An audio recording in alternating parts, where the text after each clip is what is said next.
Ya, hukum pidana itu merupakan norma-norma yang berisi perbuatan yang dilarang, syarat-syarat orang dapat dijatuhi pidana, dan berisi sanksi pidana. Jadi intinya hukum pidana itu adalah norma-norma yang isinya itu mengatur perbuatan pidana, pertanggungjawaban pidana, dan juga sanksi pidana. Karena apa? Karena perbuatan yang dilarang dalam hukum pidana itu sanksinya bersifat spesifik, yaitu sanksi pidana. Itu dalam arti yang sempit, maka yang biasa kita kenal sebagai hukum pidana material. Tapi kalau mau dimaknai hukum pidana dalam arti yang luas, itu termasuk juga hukum pidana formil atau hukum acara pidana, yang merupakan norma-norma isinya mengenai bagaimana penegakan hukum pidana material. Misalnya, kalau hukum pidana material hanya mengatur perbuatan yang dilarang beserta sanksinya berupa pidana, serta syarat-syarat seseorang dapat dijatuhi pidana atau pertanggungjawaban pidana. Ketika ada orang melakukan perbuatan pidana, orangnya mau diapakan, itu tidak diatur dalam hukum pidana material. Maka tata cara untuk penegakannya diatur di dalam hukum pidana formil atau hukum acara pidana. Kalau mau diperluas lagi, juga termasuk hukum pelaksanaan pidana. Setelah hakim ketok palu, misalnya menjatuhkan sanksi pidana, bagaimana pelaksanaannya itu diatur dalam hukum pelaksanaan pidana. Kalau pidana penjara misalnya yang dijatuhkan, maka pelaksanaannya di lembaga pemasyarakatan. Nah, bagaimana pelaksanaannya itu diatur dalam hukum pelaksanaan pidana.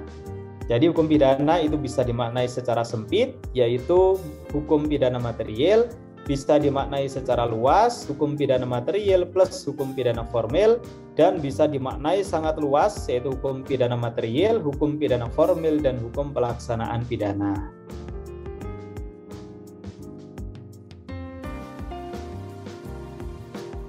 Ya, kalau objek dari ilmu hukum pidana ya perbuatan yang dilarang dan diancam dengan sanksi berupa pidana.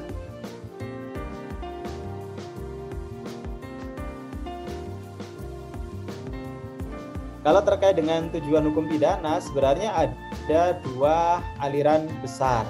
Yang pertama, aliran yang berpandangan bahwa hukum pidana itu tujuannya untuk memberikan perlindungan terhadap kepentingan individual saja. Sementara pandangan yang kedua, hukum pidana bertujuan untuk memberikan perlindungan terhadap kepentingan publik, di mana ketika kepentingan publik itu terlindungi, maka otomatis kepentingan individual itu juga akan ikut terlindungi. Ya, karena apa? Ini dipengaruhi oleh dua pandangan besar. Pandangan besar yang mempengaruhi pendapat pertama menyatakan bahwa hukum pidana itu pada dasarnya bukan merupakan hukum yang berisi norma-norma terkait perbuatan yang dilarang. Tetapi hukum pidana itu isinya hanyalah sanksi. Sementara perbuatan yang terlarang itu ada di bidang hukum yang lain. Misalnya, ada pasal pencurian 362. Barang siapa mengambil barang yang seluruh atau sebagian milik orang lain untuk dimiliki secara melawan hukum, diancam dengan pidana penjara paling lama 5 tahun. Nah, hukum pidana itu hanya menyediakan sanksi saja, yaitu pidana penjara 5 tahun paling lama. Tapi perbuatannya di mana diaturnya bukan oleh hukum pidana, tapi diatur dalam hukum perdata, karena itu merupakan pelanggaran terhadap hak milik seseorang. Di dalam hukum perdata, orang yang punya hak milik atas suatu barang, maka dia punya kuasa penuh terhadap barang tersebut. Maka ketika ada orang mencuri, dianggapnya itu melanggar hak milik orang lain, maka itu masuk dalam lapangan hukum perdata. Maka hukum pidana itu hanya berupa sanksi semata. Nah, dari situlah maka dianggapnya ya tujuan diadakannya hukum pidana untuk memberikan perlindungan terhadap kepentingan pribadi. Kenapa? Karena pengaturan hak milik itu kan terkait dengan hak privat. Hukum pidana ada itu agar hak privat itu terlindungi. Maka tujuannya memberikan perlindungan terhadap kepentingan individual. Sementara pandangan yang kedua, tadi tujuannya untuk memberikan perlindungan terhadap kepentingan publik. Ini didasarkan pada pandangan bahwa hukum pidana itu ya bukan hanya hukum yang berisi sanksi semata, tetapi juga menciptakan norma-norma yang baru. Pencurian misalnya 362 itu berbeda dengan pelanggaran hak milik dalam hukum perdata. Kalau dalam hukum perdata yang dilindungi itu kepentingan individual. Maka ketika terjadi pelanggaran, dilakukan gugatan secara individual oleh pribadi kepada orang yang melanggar hak miliknya. Tetapi kalau hukum pidana tidak. Pencurian itu bukan melanggar hak individu, tetapi pelanggaran terhadap kepentingan publik. Makanya ancaman pidana itu tujuannya adalah memberikan perlindungan terhadap kepentingan publik. Nah, jadi beda. Kalau norma yang lain seperti hukum perdata itu yang dilindungi hukum privat, kalau pidana itu yang dilindungi adalah kepentingan publik. Oleh karenanya maka tujuan diadakannya hukum pidana menurut pandangan yang kedua untuk memberikan perlindungan terhadap kepentingan publik.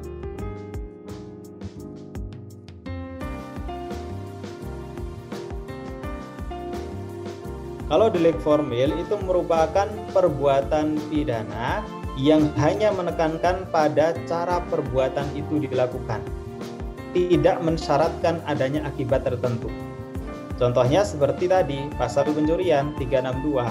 Barang siapa mengambil barang yang seluruh atau sebagian milik orang lain untuk dimiliki secara melawan hukum. Itu kan berbeda cara perbuatan pencurian dilakukan. Akibatnya apa? Tidak mensyaratkan adanya akibat tertentu. Itu namanya delik formil. Tapi kalau delik material menekankan pada akibat yang ditimbulkan. Contoh pembunuhan 338. Barang siapa sengaja menghilangkan nyawa orang lain. Cara menghilangkan nyawanya bagaimana? Terserah.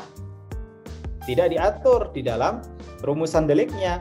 Tetapi yang diatur hanyalah akibatnya berupa matinya orang lain.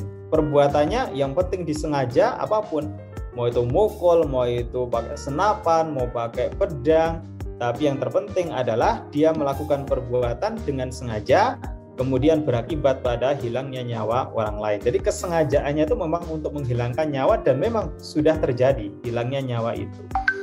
Nah, maka delik material itu adalah perbuatan pidana yang menekankan pada akibatnya. Nah, sebenarnya ada satu lagi kombinasi di antara keduanya, yaitu delik formil material. Dalam rumusan deliknya ditekankan pada cara perbuatan itu dilakukan, sekaligus ditekankan pula pada akibat yang ditimbulkan. Contohnya apa? Penipuan 378. Nah, di dalam delik penipuan, di situ dijelaskan cara untuk melakukan penipuan itu bagaimana.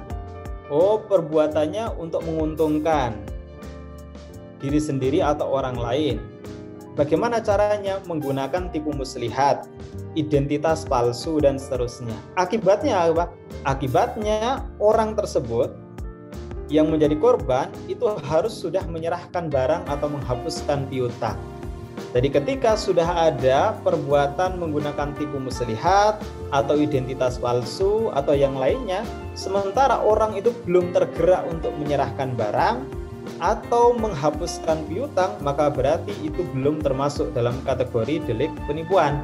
Kenapa? Karena akibatnya itu belum terjadi. Ya, itulah contoh dari delik formil material.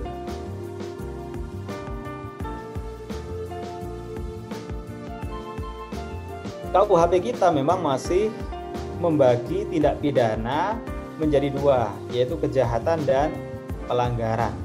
Makanya dalam KUHP itu ada 3 buku. Buku pertama tentang aturan umum, buku kedua tentang kejahatan, buku ketiga tentang pelanggaran. Ini merupakan pembagian tindak pidana secara kualitatif dan ini merupakan dasar pembagian yang bersifat klasik. Artinya, pembagian hukum pidana secara kualitatif yang digunakan dalam KUHP ini tergolong ke dalam pembagian yang bersifat klasik atau lama. Ya, apa bedanya antara kejahatan dengan pelanggaran? Yang dikategorikan sebagai kejahatan itu adalah perbuatan-perbuatan yang termasuk dalam kategori mala inse atau dalam bahasa Belanda dikenal dengan istilah rechtsdelikten. Recht itu artinya hukum, delikten itu delik atau perbuatan pidana. Artinya apa? Bahwa suatu perbuatan itu dianggap bukan karena dilarang oleh undang-undang, tetapi memang perbuatan itu punya sifat dasar yang tercela. Jadi sekalipun peraturan perundang-undangan tidak melarang, tapi menurut penilaian masyarakat perbuatan itu ya memang sifat dasarnya sudah tercela. Contohnya apa? Pembunuhan. Pembunuhan itu mau nggak diatur sekalipun dalam perundang-undangan, itu adalah perbuatan tercela. Pencurian tidak diatur sekalipun dalam undang-undang, itu tetap merupakan perbuatan yang sifat dasarnya tercela. Itulah yang kemudian dikategorikan sebagai kejahatan, yang secara teoritis masuk dalam kelompok Malainse atau Rechtsdelikten. Karena Recht itu kan ada dua. Recht itu ada written law dan ada unwritten law. Recht itu hukum bisa bersifat tertulis, bisa tidak tertulis. Makanya tadi bisa jadi ada perbuatan yang secara tertulis itu tidak tercela, akan tetapi memang punya sifat dasar tercela. Itu kejahatan. Nah, sementara pelanggaran itu adalah perbuatan yang baru merupakan perbuatan tercela karena undang-undang menyatakan demikian. Jadi tercelanya suatu perbuatan itu karena undang-undang yang menyatakan.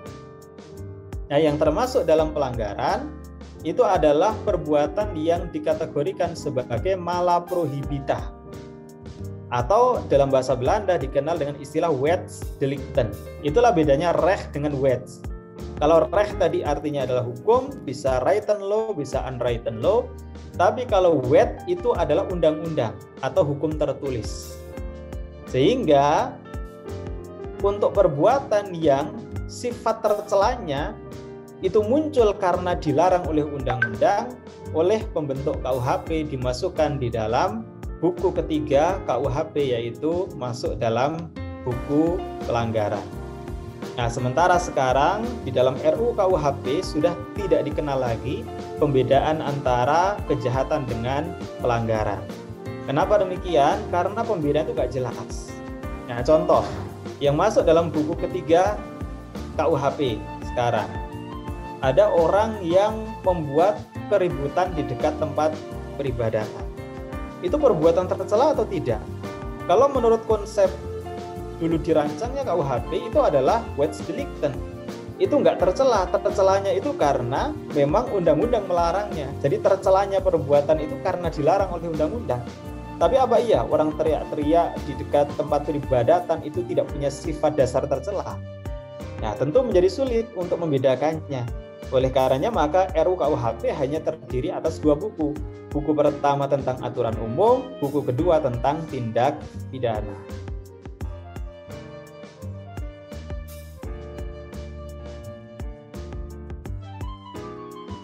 Ya, sekarang memang semakin terlihat fenomena itu bahwa hukum pidana Indonesia itu cenderung tajam ke bawah tapi tumpul ke atas. Kita bisa lihat beberapa kasus yang terlihat mencolok sangat diskriminatif, terutama pasal-pasal tentang penghinaan dan atau pencemaran nama baik. Itu diterapkan kelihatan sekali ada standar ganda. Jadi kalau yang melakukan itu orang yang berseberangan dengan pemerintah, begitu mudahnya diproses oleh aparat penegak hukum. Tapi dalam kasus yang sama, ketika yang melakukan itu adalah orang yang termasuk dalam pendukung pemerintah, maka tidak kunjung diproses oleh aparat penegak hukum. Ya, karena memang untuk penghinaan dan atau pencemaran nama baik itu penentuan kriterianya tidak mudah. Nah, pasal-pasal yang memang tidak jelas rumusannya itulah yang seringkali digunakan oleh penguasa secara diskriminatif, terutama untuk menghabisi lawan-lawan politiknya. Dan ini terjadi pada masa Orde Baru. Ya, maka rumusan delik itu memang harus mengandung prinsip nullum crimen nulla pena sine praevia lege, serta tidak ada perbuatan pidana, tidak ada pidana sine tanpa dirumuskan hukum pidana itu secara serta atau jelas sehingga tidak multitafsir. Nah, dengan tidak multitafsir saja itu sekarang banyak sekali adanya penerapan hukum pidana yang diskriminatif, yaitu karena kepentingan politik.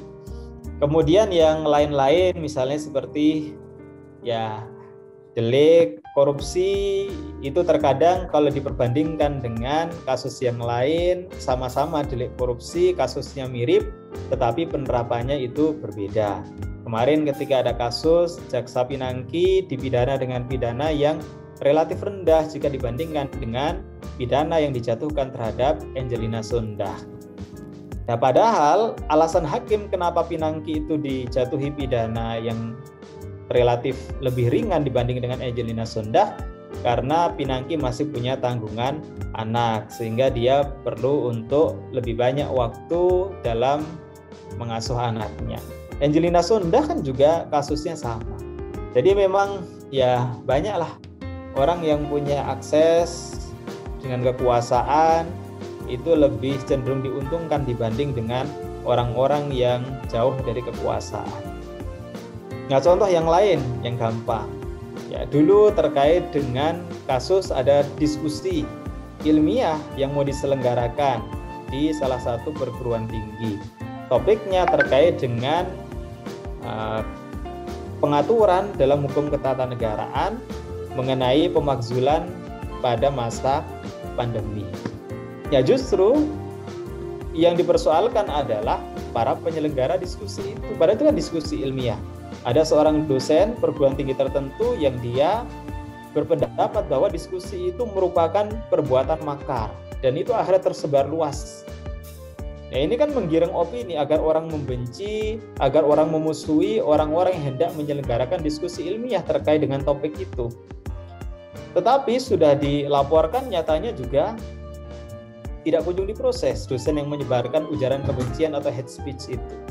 Padahal secara akademis menurut saya sudah jelas itu masuk pelanggaran pasal 28 ayat 2 Undang-Undang ITE.